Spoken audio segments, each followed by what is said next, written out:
And the charm is on. It's not working. It's not working, my charm. I bet you'll be good. Charmifier 2000. So Tom, this has been a big season for you on Vanderpump Rules. It was a doozy. Yeah. You've been put through the ringer? Highs and lows. It was, it was polarizing. Well, a lot of good little moments in between too, but a lot of highs and a lot of lows. Fortunately, it ended on the ultimate high. And I'm still like reeling. I'm still kind of in my post-marital bliss. Can you see it on me? Am I glowing? Spoiler alert, he just blew our ending there. My bad, I'm sorry. Why don't we talk a little bit about how you became involved in the show? I know you were already dating Katie when it started. Yeah. Well, I'm from Minnesota, born and raised, ran 10,000 Lakes, love you, Minnesota. And then I went to Florida State University because my parents moved to Florida, and I secretly always wanted to be quarterback for Florida State, but by the time I went to college, I didn't play football anymore. I was more into like skateboarding, snowboarding. Anyways, I thought it'd still be cool to be close to my family and go to the college that I wanted to go to when I was a kid.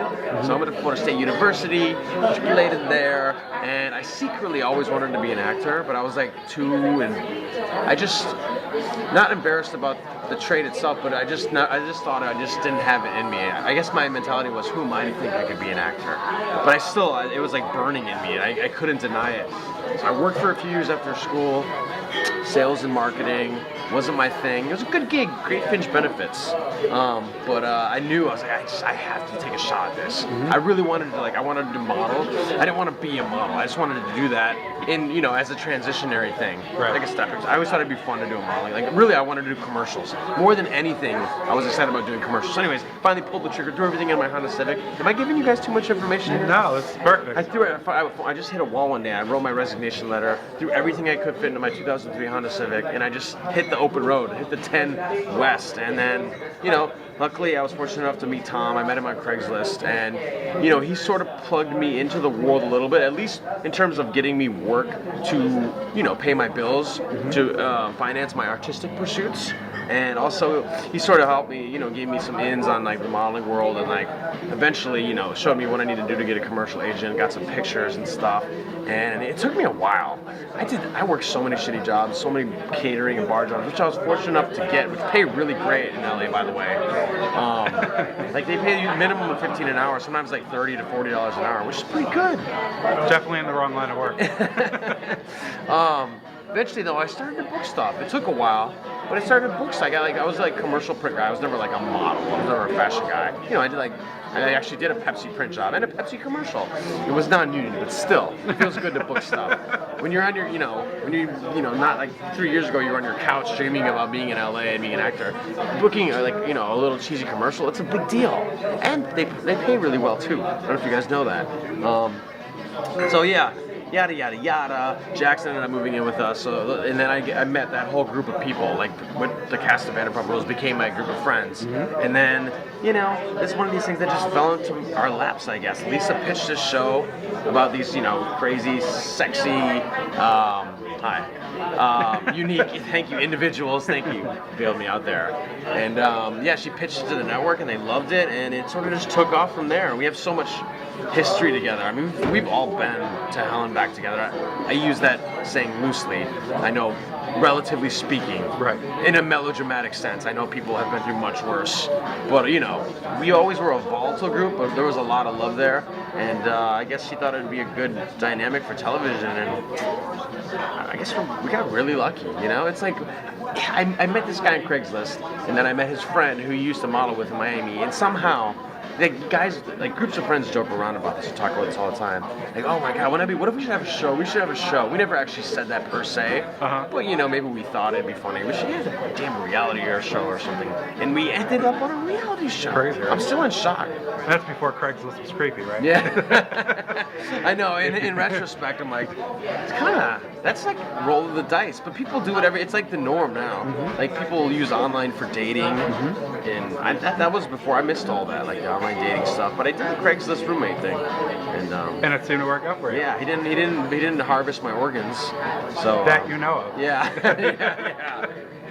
Now, your role has increased significantly from the beginning to now. Yeah. What's that been like to have more exposure in that respect? Yeah, honestly, it's been It's been great. Like, it makes such a difference being a primary cast member. It was great being on the show, but I was always on the fence because, you know, in my mind in the beginning, I was like, oh my God, I still had a stigma sort of attached to reality TV in my mind. I was like, because I grew up hating shows like The Hills, which our showrunner Bill Langworthy, he created The Hills with other people, but like, you know, that was his baby. I remember hating those shows, but now when I look back at them, I'm like, wow, it was genius. When I go back and like look at The Hills, I don't know, at the time I was like, oh, I never want to do this. This is like these people suck, but like, you know, I thought I was an actor and an artist, even though I hadn't done shit. I was anything but an artist, but I thought I was like an actor, you know. I was like, I always wanted to do like procedurals, like NCIS. I never wanted to like do movies and stuff. I wanted to be like on CSI Miami. I still do, but I'm just not that good of an actor. Anyways, wait, now don't shoot yourself in the foot before you get offered roles. I'm all right. I'm getting better. You'd be a good victim, right? Yeah. You play a dead body with the best of them. Yeah. The battered wife syndrome. Yeah. Wait, I digressed. We were talking about I was on the fence, and I was a little wishy-washy about it.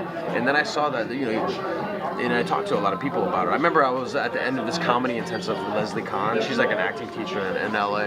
And at the end of it, you sit down with her for like 5 minutes, and you can ask her whatever you want, and just chat about life or whatever, talk about the weather, whatever. And I was like, I have this opportunity. I was like, I'm on this show. I was like, should I do reality TV? Because I really did want to be an actor. I mean, I was my own worst enemy. Hypercritical, and anyways, won't get into that. But yeah, she's like, do it, and I'm glad I did. it. Yeah, in the beginning, I was like, it was strange because they still required a lot of your time. It was still demanding, even though I technically wasn't a cast member. So I don't know. I'm glad I embraced it and just kind of went all in. I remember, As a viewer from the beginning, you were one of the most likable on the show, and that's been your through line from the beginning. What? I'll take that 20. No, yeah. So, Yeah. What's that experience been like when you go out in public? You know. Well, I don't know. I'm from. I guess I'm like a Minnesota nice guy. That's a real thing, Minnesota nice, and I'm humble. I've always been humble. I'm super appreciative to be on the show, and I always appreciate any compliments or praise. But I'm always tearing myself apart, I think, in my head. I'm just looking at myself back in the show. I'm like, oh my God, you're awkward, you're gangly, you're nasally. Like, it just was. Man, I was never a fan of myself. I'll say that. I love myself until I saw myself on TV, and my world got turned upside down. Now, see, it comes off as adorable on television. It comes out as funny and adorable. And I thought I was like Travolta in Saturday Night Fever until I saw myself. I'll never forget seeing myself walk down the first time. I'm like flailing. I'm like, what is that? Dude, I thought you had like mojo. I thought you were charming. And then, so that was strange. Seeing yours, it's like, the analogy I use is a lot of people don't like hearing their voices on their voice greeting. But like seeing yourself on TV is like that times 10. I don't know, some people don't mind it. But I'm okay with it. I can watch myself. I'm not like, you know, I'm kind of being facetious, but also there is some truth to it. It's hard to watch yourself on TV and not be hypercritical of yourself. I can imagine that. Yeah. But you know, it's fun. It's like you get to reality TV. Like it's like the best job ever. It's like you get to, without sounding like I'm producing my scenes, because when we're filming, I'm not thinking about the cameras at all, and I'm not self-editing or anything. You just let it flow, as you probably see. I wish I did censor myself a little more sometimes. But it's like you're like your own little creative producer, right? You know. And now this season's been. You guys have been really focused on you and Katie. I know we're not used to the spotlight. We've always been, you know, we've always had a pretty strong presence on the show, but like kind of taken maybe a bit of a backseat usually. But this year, you know, I mean, we were one of the main storylines, and it's scary though, because if the season first of all, it wouldn't turn out bad. We got a great group of friends, and Evolution does an amazing job. We're with the best network ever. I'm kissing ass right now. But it was a lot of pressure, and like knowing that we were gonna be getting married soon, we were engaged, and like going through all that and like fighting as much as we did, like it really took a toll on me. Relatively speaking, of course. I know it's like a first world problem, but still, it was really hard. There was times where I would just like sit like this. It's because like in reality TV, we're not faking it. We're not going through the motions, at least on our show. Right. So after like we have a big fight, we film a scene, and like the camera crew cleans up and leaves. Like we're still angry and we're still like it's still really uncomfortable. It doesn't like it's not like all right, martini shot, and then everyone's done for the day. Right. Which would be great. Oh my God. It was great watching you guys plan the wedding and seeing your reactions to how much everything cost. It still hurts. It's still tender. I have Band-Aids on. Yeah, metaphorically speaking. But it was worth it. It was worth the pain and the suffering because it was the happiest 2 days of my life. Yeah. And now the part 1 of the finale aired last night. Yeah. Part 2 airs the following week. Yeah. What was that like seeing the wedding for what you've seen? From what I only watched the first part because I didn't want to watch the actual ceremony because I have it so perfectly preserved. Not that the great production team couldn't do it justice because I know they knocked it out of the park, and I know it, from what I hear, everyone who watched it cried. It's a real tearjerker. But it's like it's so precious. I want to leave it exactly the way I remember it from my perspective. I don't want to see it through anyone else's perspective. Maybe that's a little selfish because it's kind of my job to watch the show too. But I did watch the reception day, the day before, and it was so good. I had one of the best surprises of my life, maybe the best surprise of my life. Compliments of Jax and Tom, which you'll see tonight. Or wait, this is in the future, so you've already seen it. Seen it last night. Yeah, it would have been on last night. So can I say it? I don't know. Tom and Jax, they surprised me because my brothers couldn't make it because of work and like flights out there. It was short notice and they were really expensive. And Jax and Tom flew my brothers out here. They got all their wardrobe dressed into the nines. They made them look so good, and they had them walk out. And I had no idea my brothers were gonna show up. My mom was there and stuff, but like my brothers walked out at one point, and I had no idea that they were gonna be there. And I was already drunk and miserable, and it was the best surprise of my life. Like I just broke down, like seeing their faces. I love them so much, you know. I love them so much to have them there. It just when I thought it couldn't get any more perfect or fairy tale like, and then my 3 brothers walk out, and I'm just like, God. And it was such a classy move. I'll never forget it. Yeah. That's awesome. Yeah. Have you guys filmed the reunion yet? Yeah. My least favorite day of the year. What's it like looking back on things that you have not aired yet, but you're now reacting to? You know, you learn a lot. I mean, you learn a lot, and you do a lot of introspection and self-reflection. And I like to think that we learn from our mistakes, and we try to prosper and do better. And you know, sometimes we relapse and fall back into our old ways. We all do. But yeah, it's like I will say this. It is stressful. It was a great reunion, by the way. Honestly, I know I'm biased because I'm on the show and I'm supposed to plug it, but it was a really good reunion. I remember being so entertained, and I'm like, wait, I have to contribute too. I was just like this. I felt like I was turning into like a fan. I was almost like, you know, I had like an out-of-body experience. This is really entertaining shit. But yes, I will say my favorite, one of my favorite moments of the whole year, every year, is like the moment we wrap our reunion. Everyone's just like, it feels so good. They're like, let's go drink. And we all go drink together, even though a lot of us have been at each other's throats. We'll just be like, you know what, forget that. We're gonna go drink, have a good time. We all do, and it's really fun. It's a great bonding experience. It's like, it's a very unique experience being on a show like this. And unless you've actually been on it and been in the trenches, I'm not saying you can't relate, but it's you know, I guess we have a special reality TV bond. We've been in the trenches. Yeah. What's been the best part and most surprising part of being married? The best part?